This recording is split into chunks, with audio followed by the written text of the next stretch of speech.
Assalamualaikum warahmatullahi wabarakatuh. Hari ini kami akan membentangkan tentang topik shift analysis. Ahli kumpulan kami terdiri daripada Muhammad Warid bin Abdul Wahab Saarani, Muhammad Syukri bin Muhammad Noor, Muhammad Hazi Aiman bin Muhammad Rashidi, dan saya sendiri Muhammad Ilham Amsyar bin Muhammad Ikhwan. Yang dihormati sekali lecturer kami iaitu Nur Asia binti Ahmad. Ini adalah table of content daripada slide kami. Saya Muhammad Ilham Syabir Muhammad Ikhwan. My metric number is 10DKA1079. Okay, saya akan terangkan objektif tentang eksperimen kami ini iaitu shift analysis.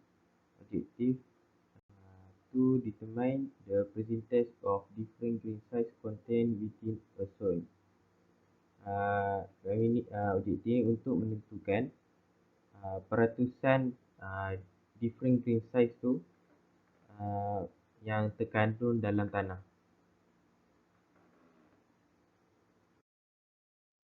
Okay. Untuk teori pula, shift analysis is used to obtain the particular size distribution of a solid material by determining the amount of powder retained on a series of shift with different size.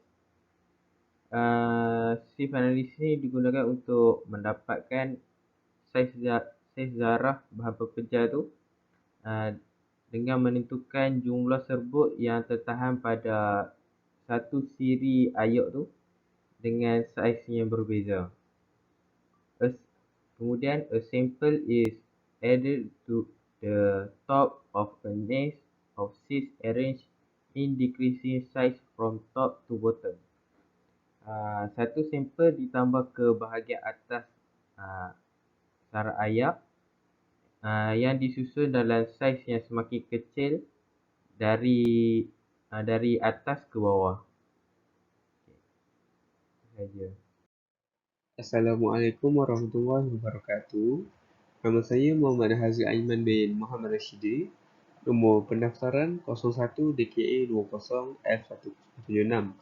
Jadi saya akan menerangkan bagi slide safety awareness and discipline in laboratory dan juga slide procedure.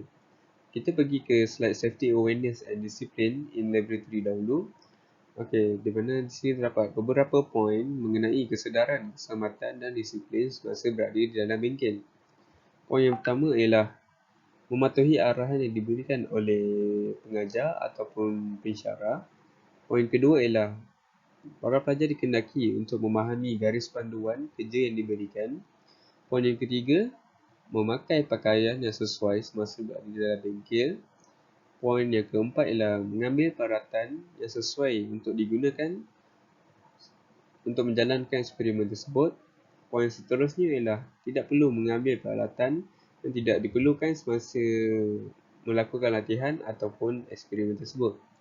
Dan poin yang terakhir pula ialah memilih peralatan yang selamat untuk digunakan supaya tidak mendatangkan bahaya ketika digunakan. Okey, kita beralih pula kepada slide apparatus.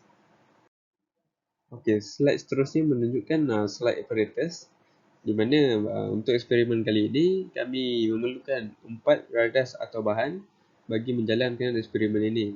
Okey, yang pertama ialah mechanical sieve shaker, yang kedua ialah sieve rigging, yang ketiga ialah rigging machine dan radas atau bahan yang terakhir ialah soft wire brush.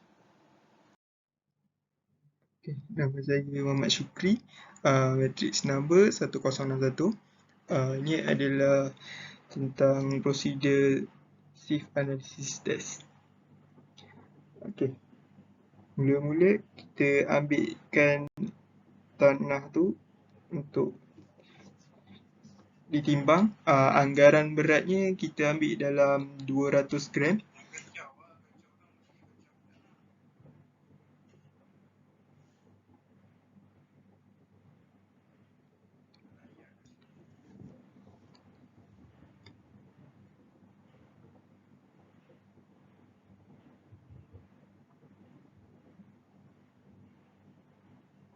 Okay, kemudian kita ambil dia punya sieve tu, kita bersihkan dahulu untuk sebelum digunakan.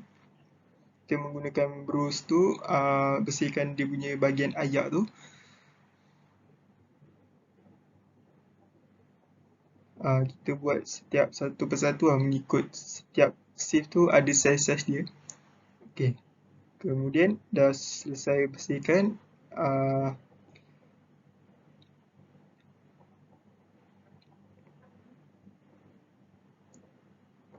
setelah selesai bersihkan, kita tuangkan balik kita punya sampel dalam bekas sieve tu. Kemudian tutup dia punya atas tu supaya masa kita shake dia tak terkeluar dia punya debu ataupun loss dia punya weight dia lah. Kemudian masukkan dekat mechanical sieve shaker tu untuk dia ayak kita punya sampel.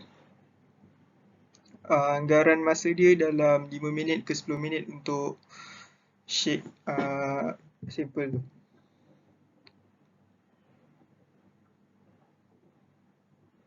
Okay, setelah tu boleh bawa keluar dia punya kita punya sieve. Kemudian tu kita asingkan dan timbanglah berat setiap satu sampel tu mengikut saiz sieve yang ada dalam bekas ni. Selepas timbang, kita boleh terus proceed kepada pengiraan data dan calculation. Okay.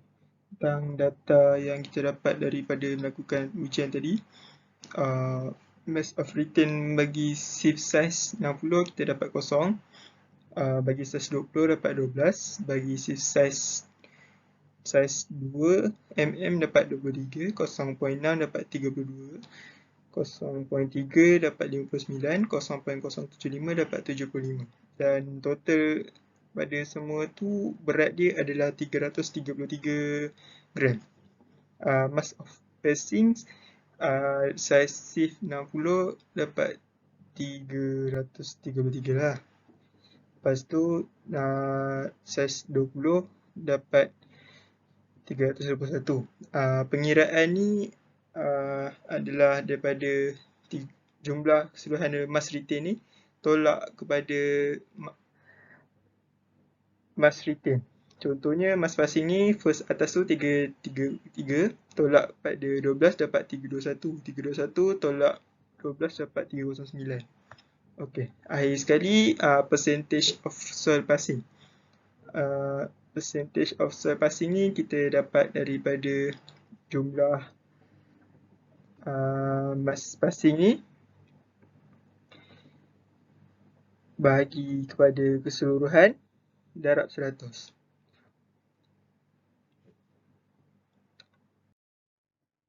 Seterusnya, ini adalah graf yang kita buat daripada data yang kita perolehi daripada ujian. Kita juga mencari nilai daripada D60, D30 dan juga D10. Okey, calculation. D10 tadi daripada graf kita dapat nilai dia 0.022. Manakala D30 kita dapat nilai dia 0.006, dan akhir sekali D60 kita mendapat 0.3. Okey.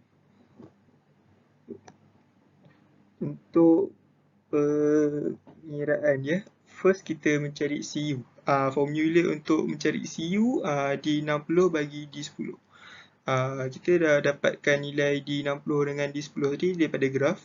Nilai D60 0.3 bagi D10 nilai dia 0.022. Jadi jawapan akhirnya kita mendapatkan CU ialah sebanyak 13. Seterusnya kita mencari nilai CC. CC pula dia punya formula D30 kuasa 2 bahagi D10 darab D60. Okey. Kita masukkan nilainya dalam formulanya 0.006 kuasa 2 bahagi 0.22 darab 0.3, dan nilai akhirnya ialah 5. Daripada sampel tanah yang kita dapatkan tadi, daripada ujian dan pengiraan, kita dapat klasifikasikan tanah itu adalah clay soil. Assalamualaikum, nama saya Muhammad Wahid bin Abdul Wahab, matric number 01 DKA 20 F1074. So, saya akan menyambung perbincangan iaitu discussion. Based on the result from the test that has been conducted, we get the total mass of ethane adalah 333 gram. Seterusnya, from the graph we made, we has obtained the value of D10, D30 dan D60. Untuk nilai D10 adalah 0.022 dan D30 adalah 0.006 dan yang terakhir adalah nilai untuk D60 iaitu 0.3. Seterusnya, the value of Cu is 13, manakala value of Cc is 5. Kita akan ke slide yang sesungguhnya. Okey, untuk slide yang terakhir iaitu conclusion. Based on the experiment, we obtain the total mass of ethane is 333 gram. Dan juga, we also obtain the lowest percentage of soil spacing is at a safe size of 0.075 iaitu sebanyak 36%. Selain itu, the highest percentage of soil spacing is at safe size 60 iaitu sebanyak 100%. This soil has also been classified as clay soil. So, tanah ini diklasifikasikan sebagai clay soil. So, ini adalah ini saja untuk pembincangan kali ini untuk C analisis. Terima kasih kerana telah melihat. Thank you.